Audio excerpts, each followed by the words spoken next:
आलस कथा पाठ में किस दोष का वर्णन किया गया है?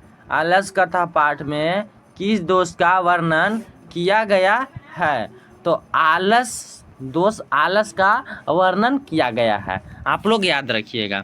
फिर हमारा आगे का क्वेश्चन है कि कौन आलस को बहाना बनाता है? कौन आलस को बहाना बनाता है? तो धूर्त लोग आलस को बहाना बनाते हैं। कौन? धूर्त लोग आलस को बहाना बनाते हैं। यह सब क्वेश्चन आप याद रखिएगा। फिर है कि आलसियों के घर में आग कौन लगवाता है? आलसियों के घर में आग कौन लगवाता है? तो योगी पुरुष। योगी पुरुष। और क्यों लगवाए थे? तो आलसियों की परीक्षा के लिए योगी पुरुष ने आलसशाला में आग लगा दिया था। ठीक है, कोई दिक्कत आपको नहीं होगा। आगे है कि आलसियों की परीक्षा किस प्रकार ली गई? आलसियों की परीक्षा किस प्रकार ली गई? तो आलसियों की परीक्षा आग लगाकर ली गई। और कौन आग लगाया था? तो योगी पुरुष। कौन लगाया था? योगी पुरुष। कोई दिक्कत आपको नहीं होगा इतना में। फिर आगे क्वेश्चन है कि चारों आलसियों को कैसे बाहर निकाला गया? तो चारों आलसियों को केस पकड़कर बाहर निकाला गया। कैसे निकाला गया? केस पकड़कर बाहर निकाला गया चारों आलसियों को। केस यानी बाल होता है, याद रखिएगा। फिर आगे क्वेश्चन है हमारा कि आलसियों का रक्षक कौन होता है? आलसियों का रक्षक कौन होता है? तो आलसियों का रक्षक दयावान व्यक्ति होता है। कौन होता है? दयावान व्यक्ति होता है। आगे क्वेश्चन है कि आलस कथा पाठ में मिथिला के मंत्री कौन हैं? आलस कथा पाठ में मिथिला के मंत्री कौन है या कौन थे? तो मिथिला के मंत्री वीरेश्वर थे। कौन थे? वीरेश्वर थे। और यह स्वभाव से दानशील थे। कैसे थे? दानशील थे, याद रखिएगा। कोई दिक्कत आपको नहीं होगा इतना में। स्वभाव से दानशील थे। यह आलसियों को प्रत्येक दिन भोजन करवाते थे। कोई दिक्कत आपको इतना में नहीं होगा। और है फिर आगे कि आलसशाला में आग क्यों लगाई गई? आलसशाला में आग क्यों लगाई गई? तो आलसशाला में आलसियों की परीक्षा लेने के लिए आग लगाई गई थी। यह 2 नंबर में भी क्वेश्चन कभी काल पूछ लेता है कि आप लोग बताइए कि आलसशाला में आग क्यों लगाई गई थी। तो याद पूरा विस्तार पूर्वक अच्छे से समझा दीजिएगा, आपको 2 नंबर मिल जाएगा।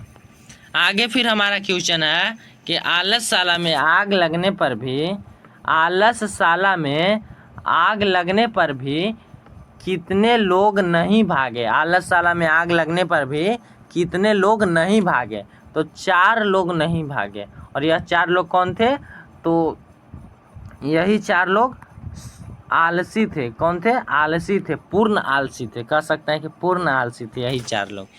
आगे है कि घर में लगी आग को देखकर, यानी आलसशाला में लगी आग को देखकर कौन लोग पलायन हो गए? पलायन यानी भाग गए। तो घर में लगी आग को देखकर धूर्त लोग भाग गए। कौन भाग गए? धूर्त लोग भाग गए। और यह क्वेश्चन बहुतों बार एग्जाम में पूछा है। तो यह 2025 परीक्षा के लिए वेरी वेरी इंपॉर्टेंट प्रश्न है, याद रखिएगा। इसमें आपको दिक्कत नहीं होगा।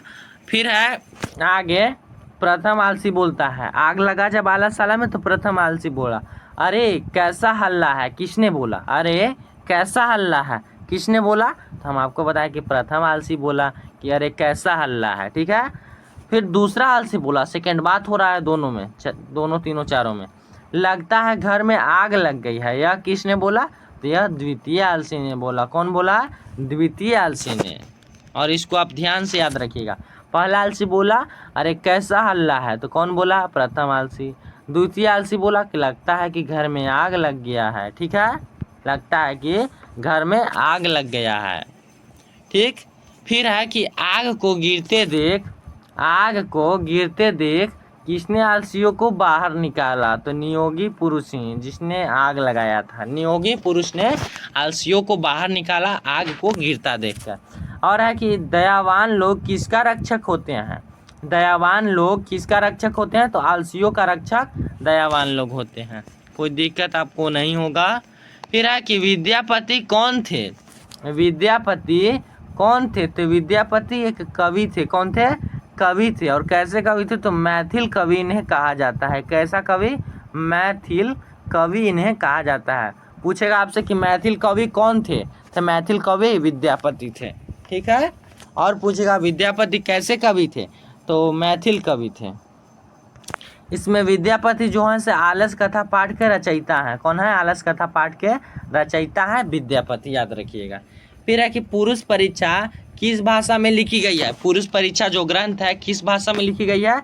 तो संस्कृत भाषा। कौन सी भाषा? संस्कृत भाषा, याद रखिएगा। आगे है कि दोष परीक्षा क्या शिक्षा देती है? दोष परीक्षा क्या शिक्षा देती है? तो दोष परीक्षा दोष निराकरण का परीक्षा देती है। दोष निराकरण की परीक्षा दोस्त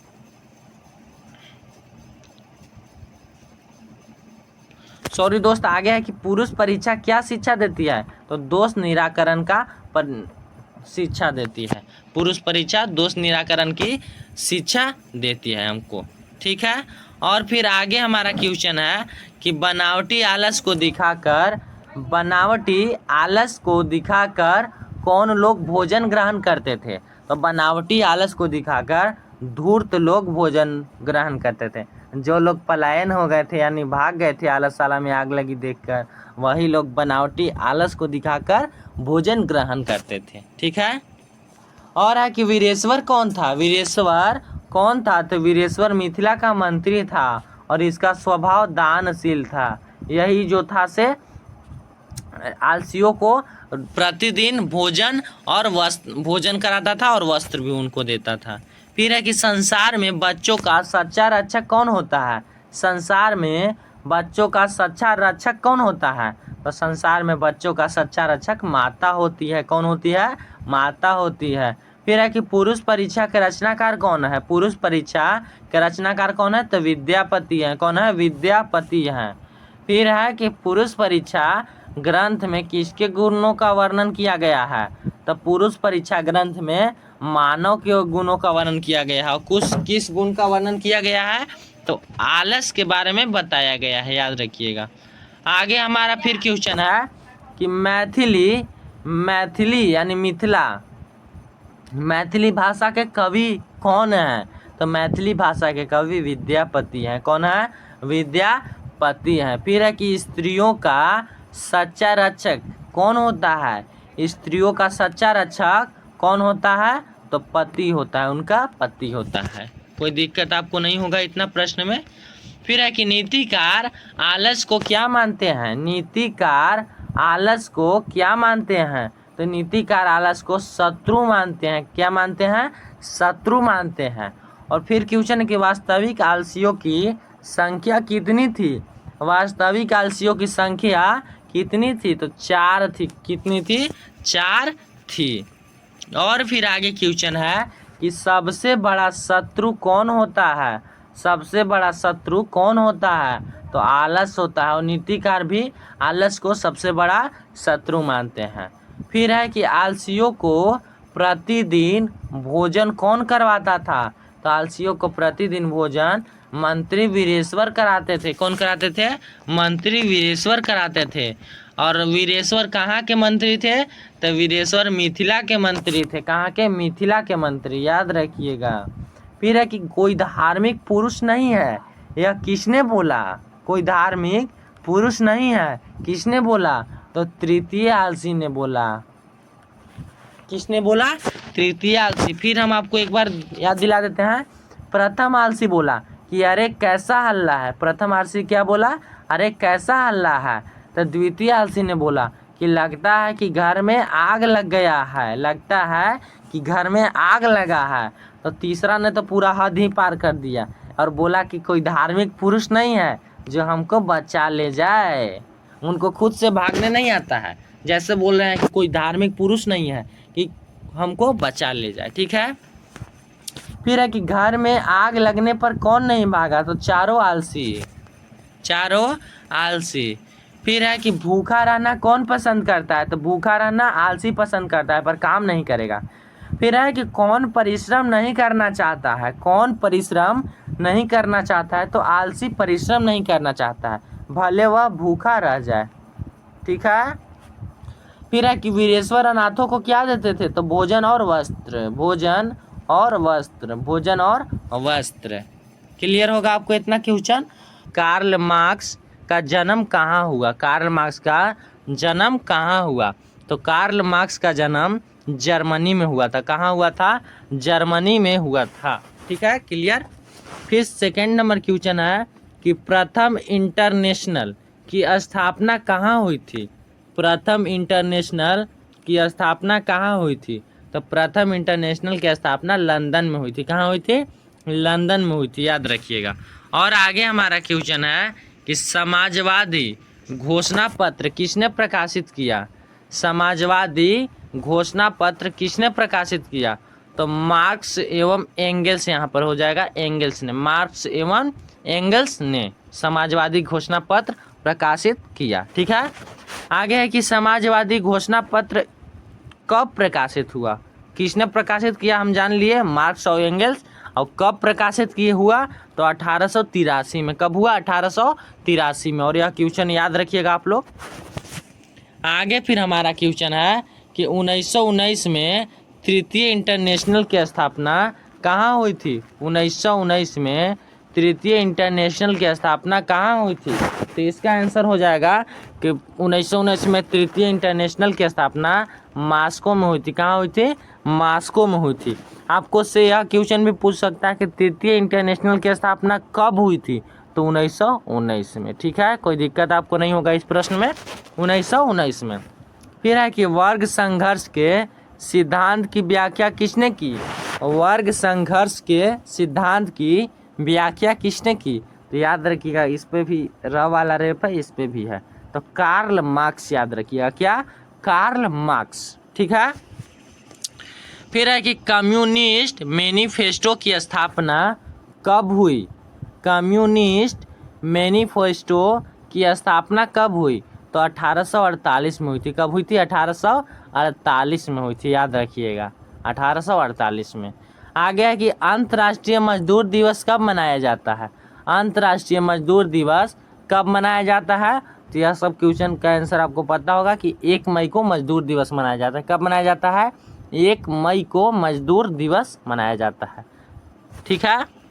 फिर आगे क्वेश्चन है कि द्वितीय अंतर्राष्ट्रीय संघ यानी द्वितीय इंटरनेशनल, द्वितीय अंतर्राष्ट्रीय संघ की स्थापना कब हुई, तो द्वितीय अंतर्राष्ट्रीय संघ 1889 में स्थापना हुई थी। कब हुई थी, 1889 में हुई थी। और आगे है कि प्रथम अंतर्राष्ट्रीय संघ की स्थापना कब हुई, प्रथम अंतर्राष्ट्रीय संघ की स्थापना कब हुई, तो प्रथम अंतर्राष्ट्रीय संघ की स्थापना 1864 में हुई थी। कब हुई थी, 1864 में हुई थी।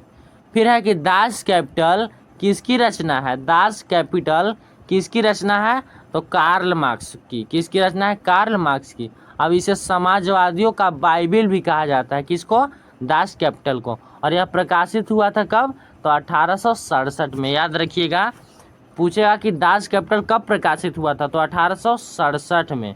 और पूछेगा क्वेश्चन कि समाजवादियों का बाइबिल किसे कहा जाता है, तो दास कैपिटल को। ठीक है, यहाँ से 3 क्वेश्चन आपका हो गया। आगे कि किसे समाजवादियों का बाइबिल कहा जाता है, हम आपको बताएं अभी और क्वेश्चन पूछ दिया कि किसे समाजवादियों का बाइबिल कहा जाता है, बाइबिल कहा जाता है, तो हो जाएगा दास कैपिटल को समाजवादियों का बाइबिल कहा जाता है। ठीक है।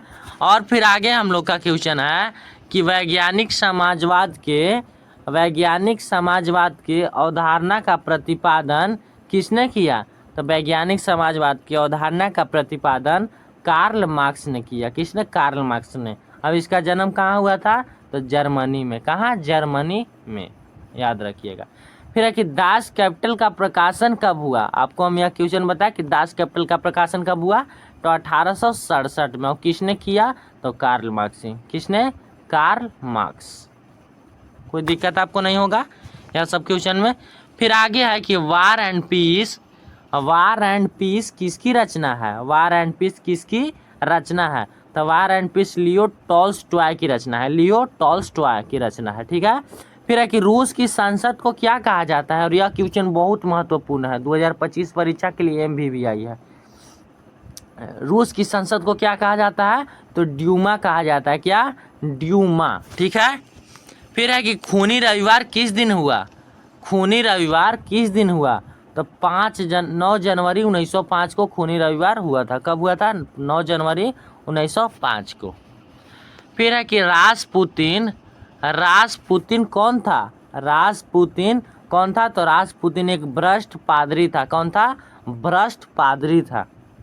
फिर हमारा आगे का क्वेश्चन है कि 1917 में रूस की क्रांति के समय वहाँ का शासक कौन था? 1917 में रूस के क्रांति के समय वहाँ का शासक कौन था? तो निकोलस द्वितीय। कौन था? निकोलस द्वितीय था। ठीक है, आपको इतना याद हो गया होगा। फिर आगे क्वेश्चन है कि रूस में सोशल डेमोक्रेसी पार्टी की स्थापना कब हुई? तो रूस में सोशल डेमोक्रेसी पार्टी की स्थापना 1883 में हुई। कब हुई? 1883 में हुई। आगे है कि बोल्शेविक क्रांति किस वर्ष हुई? बोल्शेविक क्रांति किस वर्ष हुई? तो बोल्शेविक क्रांति नवंबर 1917 में हुई। कब हुई? नवंबर 1917 में बोल्शेविक क्रांति हुई। आगे है कि रूस में कृषक दास प्रथा का अंत कब हुआ? रूस में कृषक दास प्रथा का अंत कब हुआ? तो 1861 में हुआ। कब? 1861 में। फिर अगला हमारा प्रश्न है कि रूस में जार का अर्थ क्या होता है? रूस में जार का अर्थ क्या होता है? तो सम्राट, वहाँ का सम्राट या वहाँ का राजा। रूस में जार का अर्थ होता है सम्राट या राजा। फिर है कि रूस में कृषक दास प्रथा किसने अंत की? कृषक दास प्रथा की किसने अंत की? तो जार अलेक्जेंडर द्वितीय ने। जार अलेक्जेंडर द्वितीय ने। कब अंत की थी? तो 1861 में। कब? 1861 में। आगे है कि 1917 की पहली रूसी क्रांति को किस नाम से जाना जाता है? 1917 की पहली रूसी क्रांति को किस नाम से जाना जाता है? तो फरवरी क्रांति के नाम से। किसके नाम से? फरवरी क्रांति के नाम से। और यह भी क्वेश्चन याद रखिएगा, यह भी बहुत ज़्यादा इम्पोर्टेंट है, तो याद रखिएगा। फिर है कि अप्रैल थीसिस किसने तैयार किया? अप्रैल थीसिस किसने तैयार की? तो अप्रैल थीसिस लेनिन ने तैयार की थी। किसने? लेनिन ने। और लेनिन का मृत्यु आपसे पूछता है कि लेनिन का मृत्यु कब हुआ? तो 1924 में हुआ था, याद रखिएगा। आगे है कि लाल सेना का गठन किसने किया? लाल सेना का गठन किसने किया? तो लाल सेना का गठन ट्रोट्स्की ने किया था। किसने? ट्रोट्स्की। याद रखिएगा यह नाम, ट्रोट्स्की ने किया था लाल सेना का गठन। फिर आगे हमारा क्वेश्चन है कि ब्रेस्ट लिटवस की संधि किन दो देशों के बीच हुई? ब्रेस्ट लिटवस की संधि किन दो देशों के बीच हुई?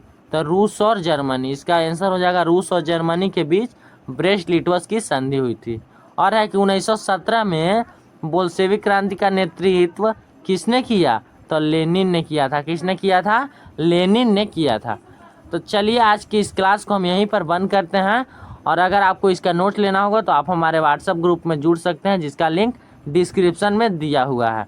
तो आज की इस क्लास को हम बंद करते हैं, मिलते हैं अगले क्लास में। तब तक के लिए जय हिंद, जय भारत।